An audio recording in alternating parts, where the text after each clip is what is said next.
The next lecture will be presented by Ms. Janice Geers.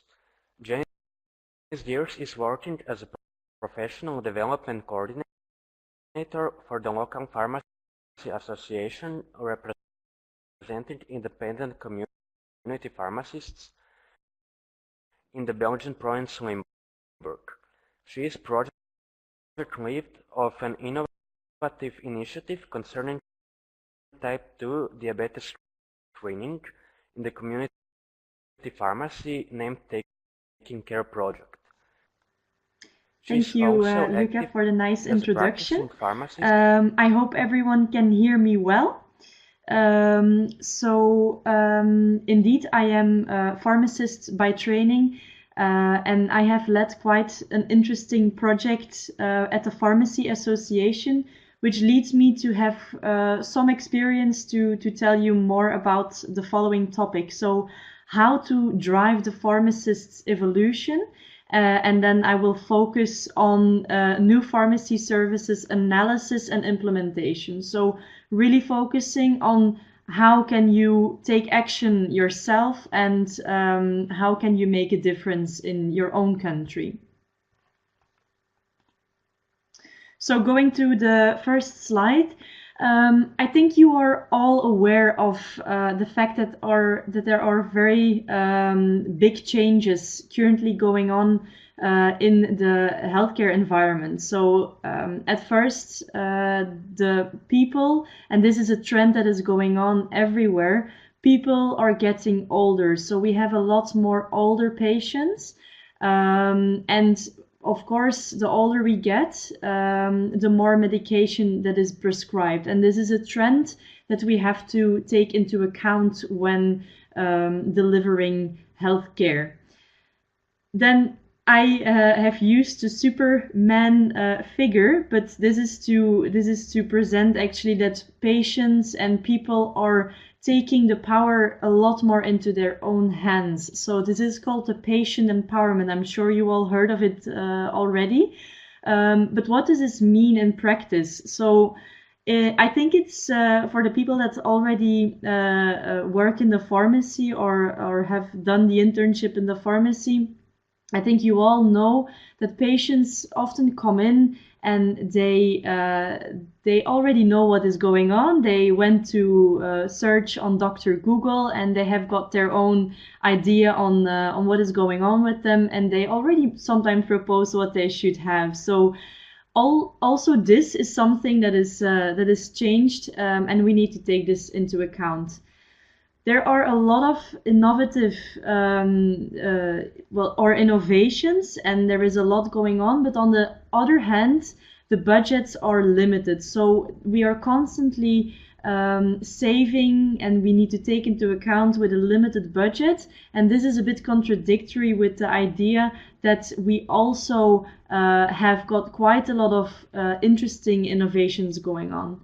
And then lastly, we are not alone. We are in a team actually of several healthcare professions around the patient. So we have got the doctor, the pharmacist, the nurse, etc., and we need to work together to make the best healthcare for the patients. Yeah, this is a figure that is very obvious. Pharmacies are evolving. Should be pharmacies, obviously, are evolving too. Not only you can see that there are a lot of changes in the pharmacy, but also, like the slide before said, we need to take into account all of the different things that are going on currently, and pharmacies need to adapt to that. And this leads to the fact that you will see that there will be a lot of new and innovative pharmacy services being developed currently. I just put some examples for you just to make sure that you have an idea on what is meant with these new innovative pharmacy services. For example, the diabetes screening. I don't know how it is currently done in Croatia, but in Belgium we are not really doing diabetes screening at the moment. So this is a project that I led myself, and we did a two-step screening in Belgium, but this is something new. So we were not used to do this. We are used to deliver medicines and give our advice on that, but we might also play an important role in prevention, and this is something that we really need to drive as enthusiastic young pharmacists, I think. So not just letting ourselves be limited by the current way how things are done. The asthma service is something else that we currently are putting our attention to. This is actually giving more information on how to use the asthma inhalers, not only on the medicines but also on the risks, on the disease. And the pharmacists are currently in Belgium getting a fee for that. So this is also a change. Pharmacists are not only paid anymore by delivering medicines, but we have to also think about the pharmacist's income, and this will change definitely too. Smoking cessation, vaccination. This is currently done in a couple of countries in Europe. Pharmacists vaccinating themselves, quite innovative, and I don't think it's done in every single country yet. In Belgium, it's not done yet because we have got a lot of resistance towards that. But I will talk a bit more about that and how to overcome these things. And then medication scheme, medication reviews.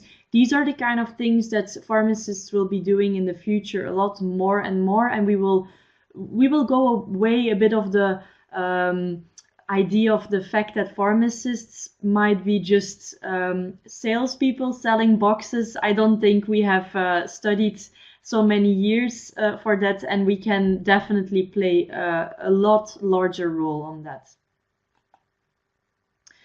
So how to drive this evolution? How do we start this? Because it's definitely not an easy task. I have put, from my own experience, I have made a little, let's say, guideline for you, just to give you the key steps in how to really make a change on this. So I think the first step is to look in your own country and see what actually are the unmet needs. What do I mean with the unmet needs is, where do you see that there is still something that you can make an improvement in your country?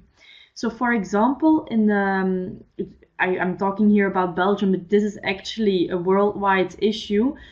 We in general spend around 98% of the healthcare budget on treatment and maybe just about 2% on prevention. So this is a real actual issue, because we know out of research that prevention is actually saving us a lot more money than treatment. So this is something that we discovered in Belgium, and you can definitely play a role in that, because we know that this is something that is going on. And I'm gonna use a bit of the example that I did myself as a diabetes prevention project. Why do we then choose diabetes? You have to start somewhere. You can't make a huge change all at one go. So I think you need to focus also yourself on one thing. And diabetes was something that was really a hot topic at that moment in policy. So policy is definitely something you need to take into account, and you need to listen to what the policymakers are telling you in your country. So I already wrote ask your government. So go and talk to people, go to meetings, go to conferences, and really open your ears and listen to what has been said there, and just focus on something that the policymakers are also paying attention to. And of course, talk to experts. Experts always know best how things should be done. So I definitely think you should take the experts into account too. Then, of course, the second thing is once you developed an idea, once you know what you want to put your time and attention to, you should make a strategy. So I think the first thing to do is that you have to make a little bit of a sort of overall project proposal just to make sure that you know what you want to do. So an overall idea doesn't have to be in detail, but you should have some idea where you want to go to. And then it is extremely important to find your relevant stakeholders because you can't do it on your own. You really need people that will support you. And the first people that will be important to you are the policymakers, but obviously also experts and obviously the local healthcare professionals and the patients. So that is some group that is often forgotten, but the patients are so important to take into account as well. You'll have to find a budget. The projects and testing innovative things take time, it costs a lot of money. So somehow you will have to find a budget for that. We wrote a grant application and we got some grants for our project, but obviously you can also be a bit creative there as well, and you might also work together with maybe the industry or some other sponsors, but it's definitely something to take into account. It's very important that you then choose to have one, and I mean one core leader, someone that really drives the project, but obviously one person cannot do it on his or her own, so you will need a project team.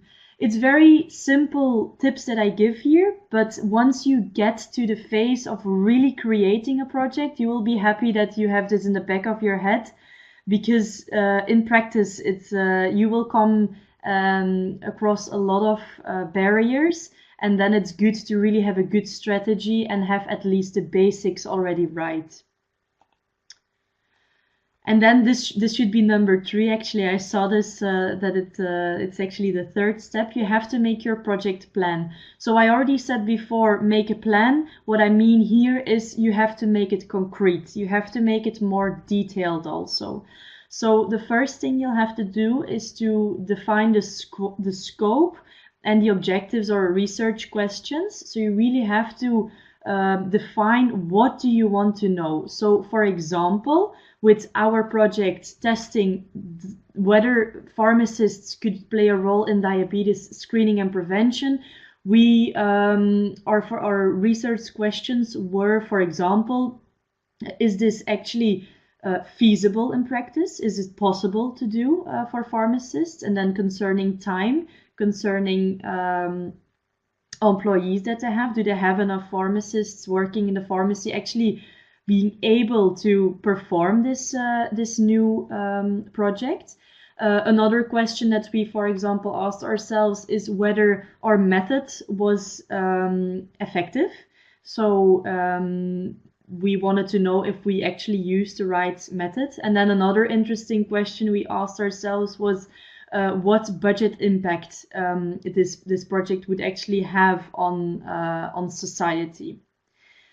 Then you'll have to, and this is also really important, you need to make and take actually a lot of time to prepare your project before you start. And this is a mistake that a lot of people make. They're so enthusiastic and they want to start with a project, but you'll have to plan in advance. It takes a lot of time, but you will be happy that you took this time before you actually started, because it will then save you time on the moment that you're actually performing the project. I wrote all my different steps in a document in a lot of detail, and every single step was in detail, and it also had a responsible person for it, and it's therefore easy as a project coordinator that you can also follow up on certain tasks, because otherwise you might forget certain things, obviously. Timeline and deadlines, very important. I think you should be realistic there and see what is possible, but you should also be a bit enthusiastic, I think, and you can that you can actually get somewhere on time. Some people do not use any deadlines, and you see that these projects are dragging on, and it takes a lot of time, and then in the end nothing is much done. So so that is also important. And then the distribution of the budget, so that you have a certain budget to spend, and it should be distributed according to the different steps. So going a bit more into detail into the scope and objectives of the research questions, you have to look at your national and local policy, local trends, issues, initiatives, but also your own company and your own association if you're doing it from a certain perspective. Your objectives and research questions have to be as concrete as possible. So you really have to make sure that you define very well what you want. And what is even more important after that is that you also define how you want to answer these research questions. And also this is a step that people tend to forget sometimes. If you, for example, want to know what is the budget impact, then you want to define in advance which costs you want to take into account, because once your project is done, there will be no way to still get this data on time. So this is extremely, extremely important. A tip that I want to give, and I speak out of experience here, is also to start small and then to upscale. So we started in 10 pharmacies in our project, and this was good because then we could really still make some changes. We tested the feasibility also first. If you make a project, and it's always possible, if you make a project and it is not feasible or it's not accepted by the public, then there is no use to spend more money and to really put all your energy and effort into it if it will not work in practice anyways. So this is something that you should also be honest, of course, to yourself and test it first small, change the things already before you spend your money and your time on a large scale. And then so first I would advise to test feasibility, acceptability, so really these kind of things. And then when it is positive, when it is something that is worthwhile putting more time into, then it is important or interesting to test for budget impact, clinical effectiveness, cost effectiveness. And that brings us to the topic of health technology assessment. So I was also asked to go a bit more into detail into this topic because it's interesting, and it's definitely something that your government will be happy to hear about, because they really care about how much money is spent on certain things. So if you can present them with data on costs, then I think they will listen quicker to you. And I talk about, I speak with experience on this. So what is health technology assessment? Very short. It's actually the systematic evaluation. This is a boring definition, let's say, or the systematic evaluation of technologies concerning medical, economic, social, ethical, and organizational aspects. So it's really looking at the total picture. And what is technologies? We know that these kind of things are done a lot on medicines, but it's also possible to perform a HTA on vaccines, medical devices, prevention measures, for example, rehabilitation programs, etc., etc. So don't limit yourself to medicines only. You can also present very interesting data on other programs. And I think for a pharmacy or for new pharmacy services, that is important to know. So in a figure below, I just wanted to make it a bit more clear on what is actually the question. So imagine you have a drug which is presented for the public, and it really costs quite some money. So I put $2 signs there. and it improves people's lives. And so I just put one smiley there. But imagine you would perform a service which would cost less and which would make the public even happier. So that is really something that we want to know. And the government also wants to know that, because when they do reimburse certain things, they want to know whether these kind of things are cost effective. And I'll go more deeply into that. A nice example is diabetes, to stay in the theme. So imagine you have a person who is at risk or who already has diabetes. When they take medicines, could be metformin, insulin, or they could we could do an intervention in the pharmacy, and we could early detect these people, and we could be on time and really prevent diabetes to happen, which also costs money, but maybe it will be better for the public. And this is something that the government should then consider. What shall we spend our money on? And I know this is a very simple example. It's not going to be this example in practice, but it's definitely something that you should take into account. HTA is an extremely large field, but the most common analysis that you will have heard about already is the cost effectiveness analysis. And you can also do this in practice. You can also make a cost effectiveness analysis on new pharmacy services. What is this? A cost effectiveness analysis? And I have to be a bit, I have to explain it a bit simplified here because of a limited time. But to give you a general idea, it's really looking at costs and effects in one ratio.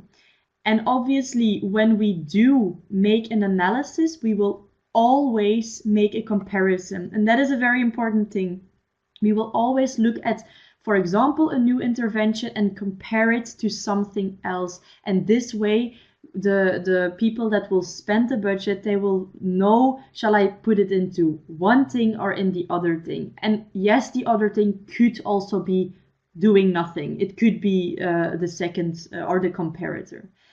The ICER, which is the incremental cost effectiveness ratio, is a way to then present a ratio on this analysis. It considers difference in costs and difference in effect. It's very often presented as cost per QALY. I think you will have heard about this.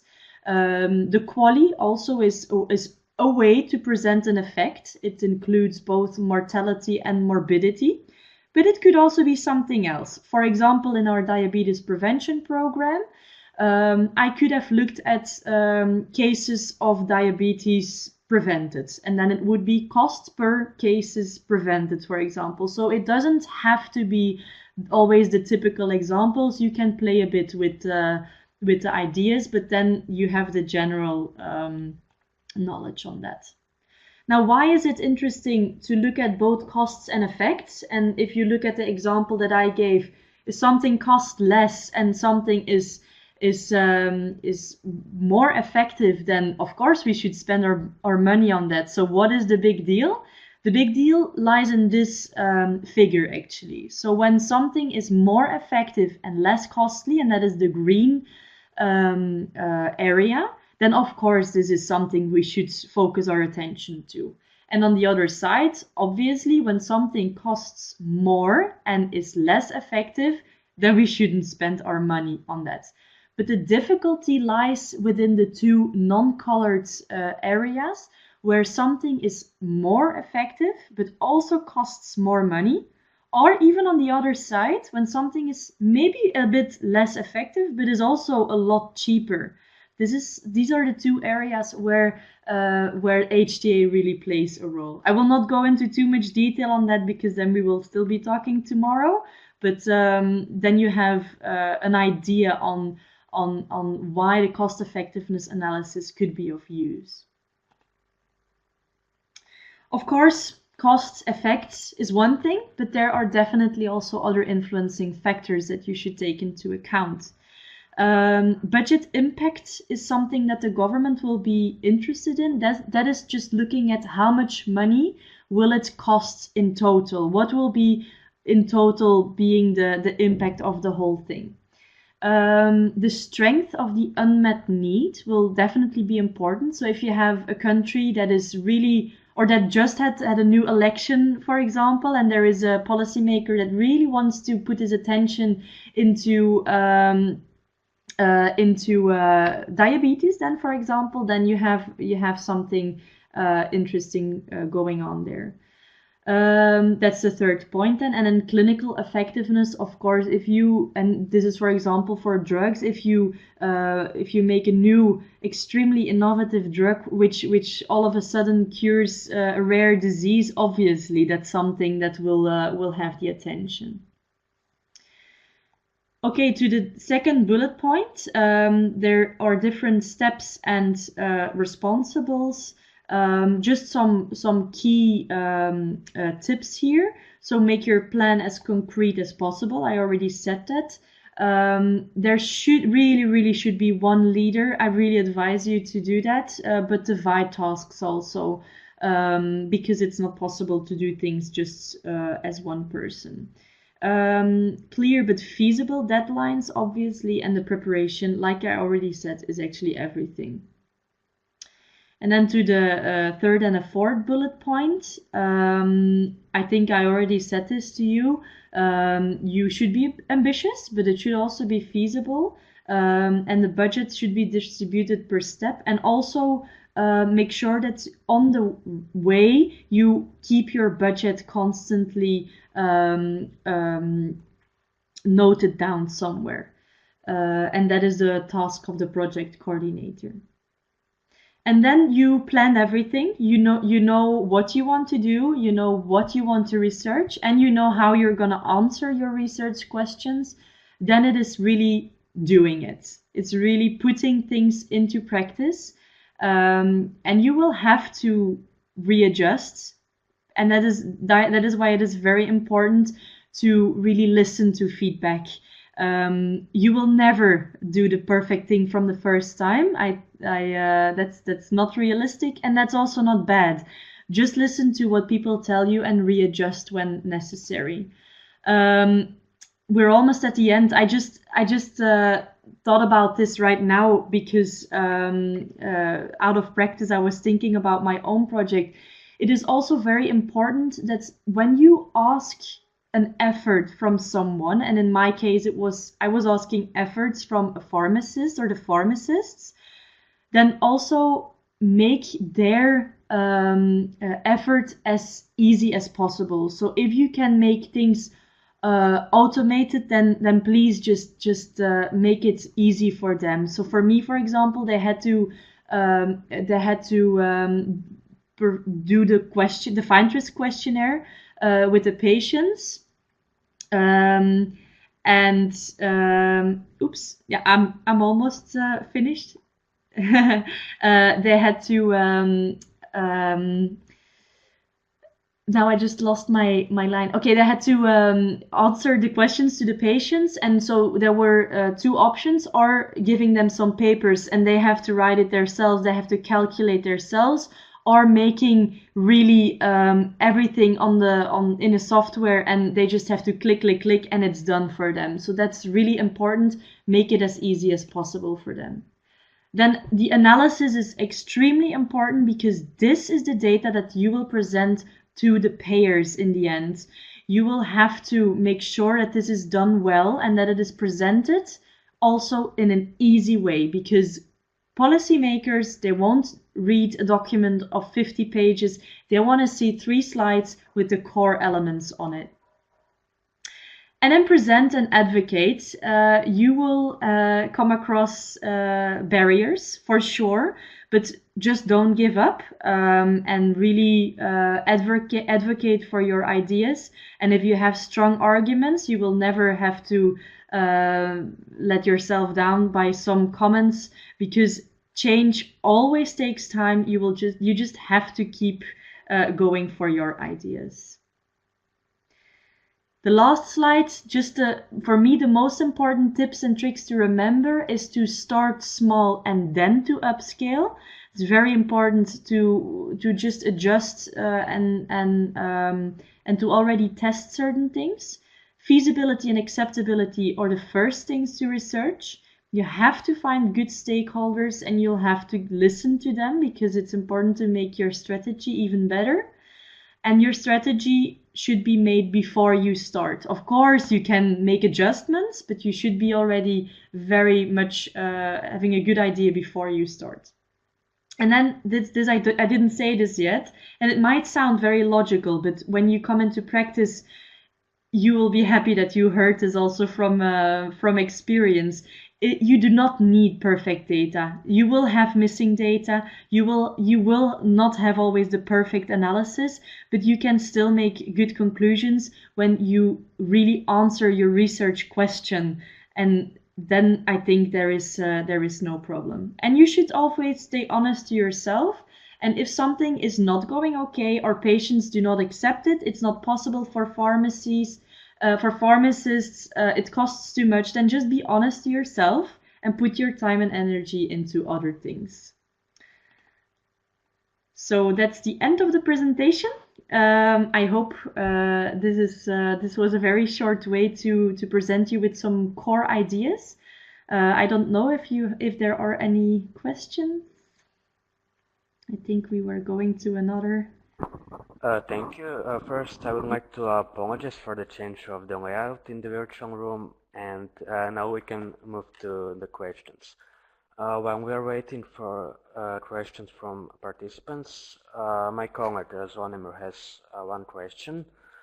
He wants to know if there were any negative reactions from the authorities due to financial reasons.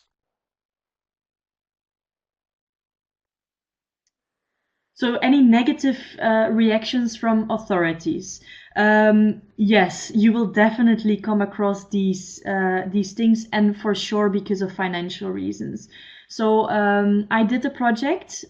We did an economic analysis, and our intervention would cost a certain amount, but it would save even more. So of course, government gets a lot of questions. They get a lot of people coming and ask for money. So take that also into account. You're not the only person that comes with good ideas, and you'll have to take that into account. That is why it is so important to also try to put yourself into their shoes and try to give them a reason why they should invest in you and not in something else.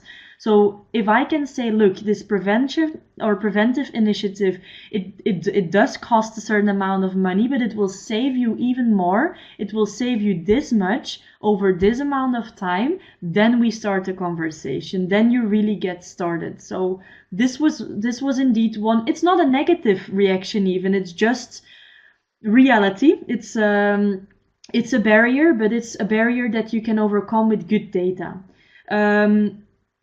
Talking about negative reactions, we had a lot of negative reactions on our project by not the government, but by local healthcare professionals, and more specifically the doctors actually, because we were doing a two-step screening involving both a questionnaire and a blood test in the pharmacy. And it's especially the last thing that the doctors didn't like, because it's just something that they are not used to.